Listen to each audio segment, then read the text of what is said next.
Bonjour à tous, bienvenue sur Échecs et Pédagogie. Bonjour Laurent. Salut Romu, salut à tous. Donc une petite tactique du jour pour garder la forme. Donc c'est une partie jouée en Allemagne en 1995 entre Loeffler et le grand maître Igor Gleck. Le trait est au noir, ils doivent gagner. Comme d'habitude, mettez sur pause pour chercher la solution et ensuite Laurent va tout nous expliquer. Ouais, ou en tout cas, on va essayer de comprendre ce qui se passe. C'est assez fouillis, dans la mesure où les Noirs ont une pièce de plus pour l'instant, mais 3 de leurs pièces sont attaquées. Bien entendu, les dames sont face à face, elles s'attaquent mutuellement, mais le cavalier F5 attaque également la tour H6, ce qui lui permettrait de faire échec, et attaque également le cavalier E7, ce qui là aussi lui permettrait de faire échec, et on constate d'ailleurs que ce cavalier E7 a pour mission de défendre sa propre dame. Ça signifie quand même qu'il y a, bien qu'on ait une pièce de plus, il y a pas mal de choses à surveiller, et alors certes on ne pourra pas perdre les 3 pièces en un seul coup, mais quand on a plusieurs pièces en prise et qui plus est sur échec, attention à la catastrophe, un problème est vite arrivé. Donc, au-delà du fait qu'on a plusieurs pièces en prise, il faut essayer de voir si on a des points positifs quand même à souligner. On peut noter que bien qu'en prise, la tour H6 a dans son viseur le roi H1, ce qui signifie que le pion H2 est cloué, et que donc un échec sur G3 pourrait être intéressant.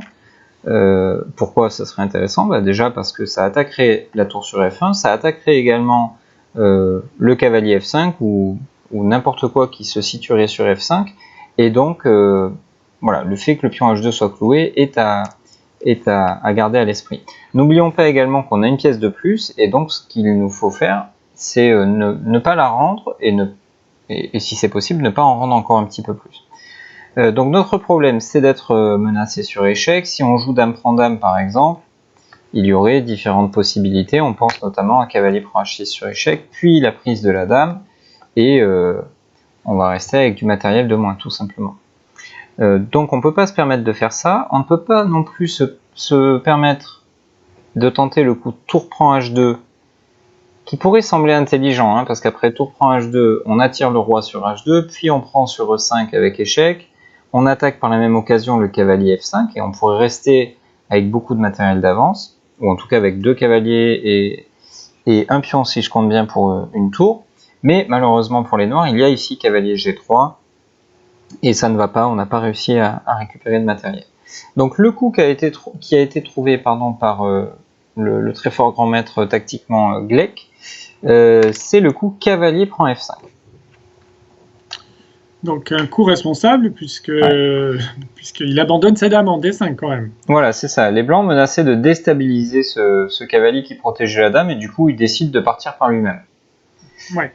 Mais en contrepartie, il ramène un cavalier à l'attaque. Exactement. Donc, on peut imaginer que notamment la case G3 est sous pression maintenant, puisque elle est visée par les 2 cavaliers en E4 et F5. Et tu l'as dit, le pion H2 est encloué par la tour H6. On comprend bien que c'est vers là que les choses vont dégénérer pour le roi blanc. Exactement. Alors, que faire ici? Donc dans la partie, il a accepté le cadeau, il a pris la dame. Si on refuse de prendre la dame et qu'on prend le cavalier en F5, qu'on fait tour prend F5. Donc ici, on a toujours notre pièce de plus. Ouais. Et on va même pouvoir faire fructifier notre avantage encore un peu plus. On a parlé tout à l'heure du fait que un cavalier sur G3 faisait échec, mais attaquait également les cases F1 et les cases F5. Donc on va d'abord solutionner ce petit détail qui est le fait qu'on a une dame en prise, donc on échange les dames, ça force, il n'y a pas d'échec intermédiaire, ça force pion prend D3, et après cavalier G3 échec, non seulement on a sauvé notre cavalier d'avance, mais en plus on va gagner la tour, et évidemment c'est terminé. Oui, donc ça ne va pas du tout. Donc ce qui veut dire que les blancs n'ont pas d'autre choix que de prendre la dame en fait.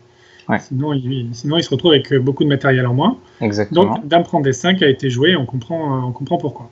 Alors, quelle est la suite? Et donc la suite, c'est de comprendre que bien qu'on ait donné la dame, on a juste ce dont on avait besoin, c'est-à-dire une tour et 2 cavaliers, pour organiser une attaque de mat.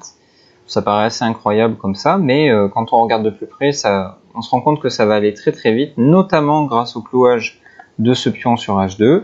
Donc on commence par cavalier F, G3, échec. C'est important de mettre le F et non pas le E parce que le cavalier E4 a la mission de défendre la case F2, comme on va le voir très bientôt. Après roi G1 qui est le seul coup, on fait un nouvel échec par cavalier E2. C'est ici qu'on est très heureux de ne pas avoir déplacé le cavalier E4 de façon à interdire la case F2 pour le roi adverse. Et après roi H1, maintenant ça y est, le roi est totalement bloqué, il n'a plus de case de fuite, le pion H2 est toujours cloué, et c'est au tour du second cavalier de venir sur G3, ce qui nous offre un tableau de maths assez surprenant, je trouve, parce que c'est pas si fréquent dans la pratique, je pense. Oui, c'est une parfaite harmonie entre les pièces noires restantes. On voit encore une fois, c'est une nouvelle démonstration que la valeur des pièces n'est pas vraiment très importante et c'est leur valeur sur l'échiquier, leur capacité à créer des menaces qui est bien plus importante que leur valeur intrinsèque. Et du coup, là, on voit bien que les noirs ont que 2 cavaliers contre la dame, mais ces 2 cavaliers travaillent à merveille. Et un fait échec et l'autre s'occupe des cases de fuite du roi. Donc, parfaite collaboration, parfaite harmonie entre les pièces noires. Donc, un joli, très très joli tableau de maths.